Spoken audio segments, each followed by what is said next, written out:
मैं निवेदन ये करना चाहता हूं कि अगर तुम्हारे अपने निज जीवन में, व्यक्तिगत जीवन में तुम सुख शांति चाहते हो, यदि तुम अपने परिवार में सुख शांति चाहते हो, यदि आप अपने समाज में, अपने देश में सुख शांति चाहते हो और सारे विश्व में तुम शांति चाहते हो, तो तुम्हें क्या करना होगा?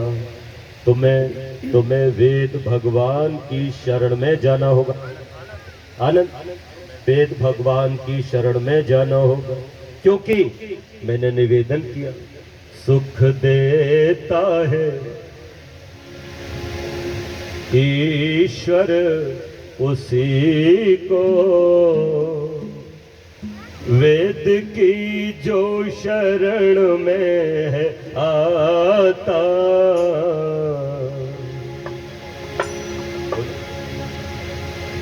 सुख देता है ईश्वर उसी को, सुख देता है ईश्वर उसी को, वेद की जो शरण में है आता। सुख देता है ईश्वर उसी को। हम लोगों का वेदिक जो काव्य होता है, भजन होता है, वो भी उपदेश होता है, इसलिए एक एक शब्द ध्यान से सुनना और मीठी मीठी तालियों के साथ मुस्कुराते हो, गंभीर मत बना करो, ऐसे मत बैठा करो कि कोई मर गया हो, है ना। एकदम प्रसन्न मन, आज ही बच्चे का जन्म हुआ है, ऐसे खुशी मनाया करो, है ना। छूट जाता है दुख कष्टों दुखों से, आचार्य उषा जी हमेशा हंसते हुए बोलते हैं, मैं हमेशा मुस्कुराते हुए बोलता हूँ, आप भी हंसते मुस्कुराते हुए सुना कर। निभाता सुख देता है ईश्वर उसी को, वेद की जो शरण में है आता।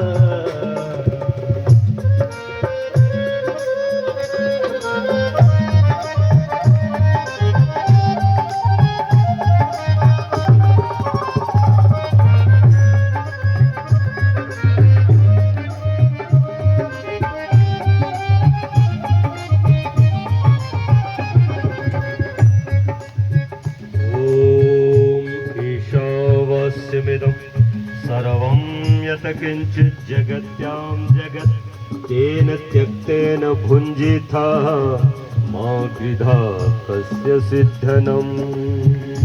सारा संसार प्रभु ने बनाया, सुख का हर एक साधन जुटाया। सारा संसार प्रभु ने बनाया, सुख का हर एक साधन जुटाया। दी उसी ने ही हम सबको काया, आत्मा में सभी की समाया। आत्मा में सभी की समाया। कैसे रहना है ये भी बताया, कैसे रहना है ये भी बताया। वेद का ध्यान वो ही कराता, सुख देता है ईश्वर उसी को, वेद की जो शरण में है आता।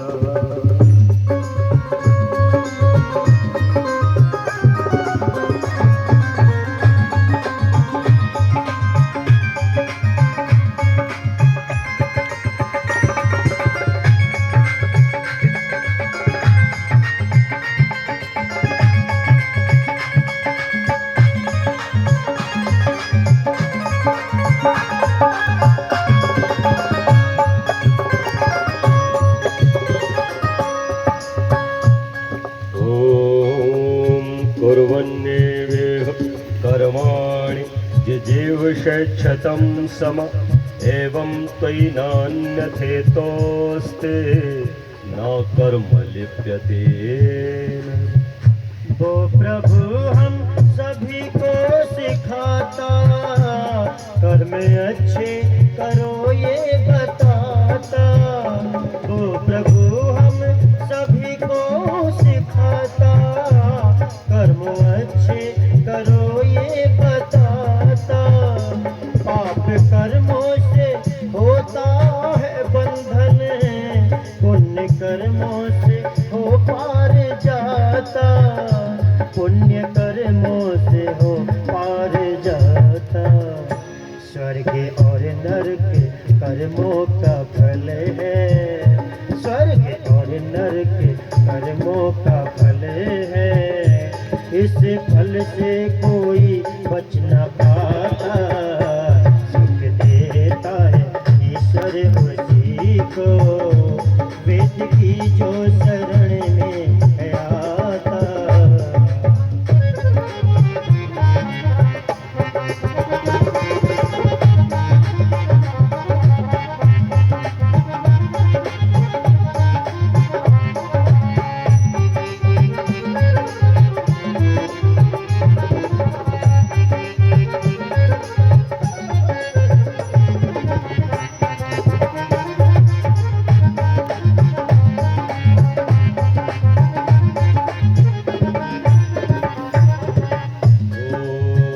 वेदाहमेतं पुरुषं महान्तं आदित्यवर्णं तमसा परस्तं तमेव विदित्वा ते मृत्युमेते नान्या पंथा विद्यते अनाय।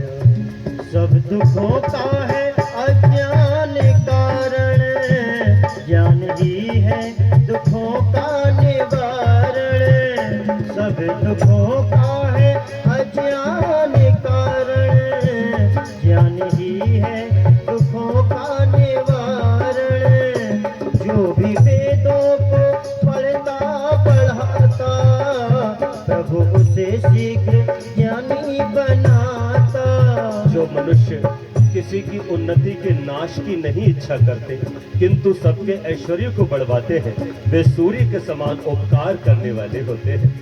जो मनुष्य दुष्ट बल को और कुशिक्षा को निवार के बल गैर उत्तम शिक्षाओं से कुसंस्कारों को निवार के सैकड़ों बोधों को उत्पन्न करते हैं, वे सर्वदा पूज्य होते हैं।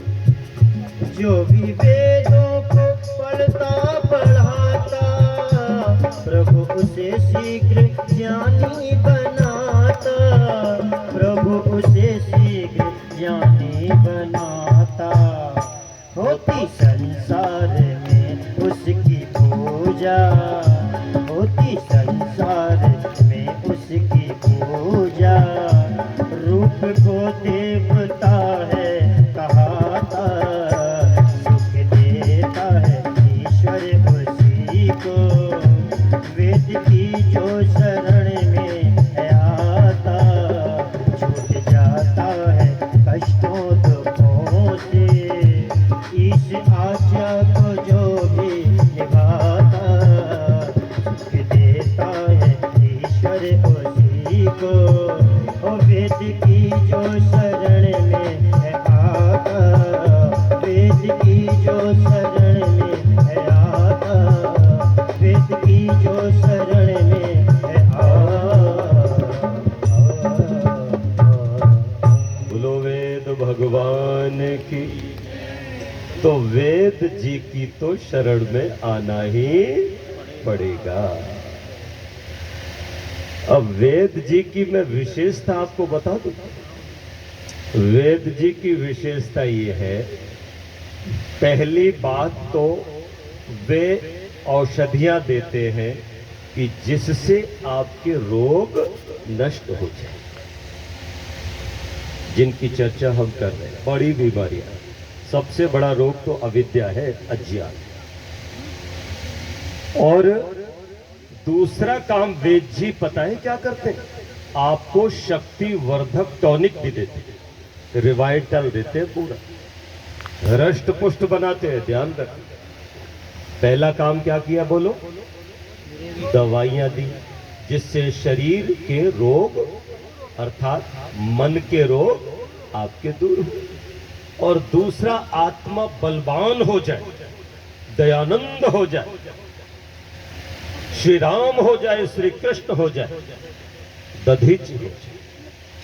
वो ऐसा दिव्य टॉनिक भी देते हैं जिसको पी लेना व्यक्ति रोज, और इन वैद्य जी की औषधियों को खा लेना रोज, तो एक भी रोग नहीं रहने वाला और आत्मा हृष्ट पुष्ट हो जाएगा इसी जन्म में। बहुत बड़ी बात कह रहा हूं। कोई कष्ट है? हाँ, बताइए। हमारी एक डॉक्टर है ना, तो वो कह रहे हैं कि मैं अभी मेरे कुछ पेशेंट हैं। बहुत बहुत आशीर्वाद, आपने इतना समय दिया, सौभाग्यवती भवा। बहुत। तो आप लोगों को दवा देना है और साथ ही दवाई नहीं देना है। मेरे को आपको आज हेल्थ टॉनिक भी देके जाना है। ऐसा टॉनिक देंगे बढ़िया वाला, जिसका सेवन अगर रोज करते रहे ना, तो आप अगले बार जब आएंगे तो हट्टे कट्टे मिलेंगे मेरे को। ठीक है ना? प्रॉपर 2 काम वेद जी करते हैं, ये और कोई दूसरा नहीं कर सकता। पुराण जी नहीं कर सकते, पुराण जी नहीं कर सकते। ये तो आपकी बीमारियों को भी बढ़ा देंगे और आपको टीबी का मर्ज लग जाएगा। सच्ची बता रहा हूँ। जितने भी है ना जो पुराण जी से दवाइयां ले रहे हैं, वो सारे के सारे रोग बढ़ा रहे हैं और अंदर से टीबी के, कैंसर के मरीज हो रहे हैं। ध्यान रखना, मुझे चलते फिरते कैंसर के पेशेंट दिखाई दे रहे हैं। मैंने जिन रोगों की कल चर्चा की, ये अनाचार, ये भ्रष्टाचार, ये दुराचार, ये हाहाकार, ये रिश्वतखोरी, ये तमाम तरीके के जो भी रोग दिखाई दे रहे हैं जिससे दुनिया जल रही है, त्राहिमाम मचा हुआ। सोचो ये सब भगवान के नाम पर भी हो, क्योंकि भगवान का नाम ले लेकर के लोग ऐसा कर रहे हैं। अगरबत्ती जलाता है, श्लोक पढ़ता है और फिर कहता है भगवान मेरे पास खूब ग्राहक आए और मैं उनकी जेब काटूं। बहुत सारे लोग तो ऐसे भी मैंने देखे हैं जो अपनी बेटी की शादी करने जाते हैं, तो जब दामाद के रूप में किसी लड़के का चयन करते हैं तो ये पता लगाने की कोशिश करते हैं कि बेटी की तनख्वाह क्या है। पता लगा कि तनख्वाह उसकी 50,000 है, तो सोचते हैं कम है। लेकिन तभी कोई बीच वाला कहता है, मीडिएटर, 50,000 तो तनख्वाह है, ऊपर तो 2 लाख कमाता है, अच्छा तो जरूर शादी करूंगा। मतलब एक रिश्वतखोर को अपनी बेटी दे देता है। बोलो देता है? दे देता है कि नहीं दे देता है? लंपट को अपनी बेटी दे देता है। सोचो, ये गुण कर्म स्वभाव का मिलाना कहाँ होता है? ये भी तो अपने आप में एक बीमारी है। बोलो है कि नहीं? तो ये तमाम तरीके की बीमारियां हैं जिनका निदान वेद जी के पास। मैं आज आपको दोनों देकर जाऊंगा। तो मैं पहले दवा की शुरुआत करता हूं। वेद जी कहते हैं, अगर सुख चाहते हो तो आर्य समाज के 10वें नियम का विचार करना होगा। और 10वां नियम क्या कहता है, याद है ना किसी को? 10वां नियम आर्य जी क्या है? सब मनुष्यों को सामाजिक सर्वहितकारी नियम पालने में परतंत्र रहना चाहिए और हितकारी नियमों में सब स्वतंत्र रहे। ये है ना? इसका मतलब क्या है? यहां परतंत्रता का मतलब बंधन नहीं, यहां परतंत्रता का नाम प्रबंधन। ध्यान रखना, बंधन में और प्रबंधन में बहुत बड़ा अंतर है। प्रबंधन अच्छा है, बंधन दुखदायी। ध्यान रखना, आप कमरे को बंद कर लेते हो अंदर से, ये प्रबंधन है। कोई आपको कमरे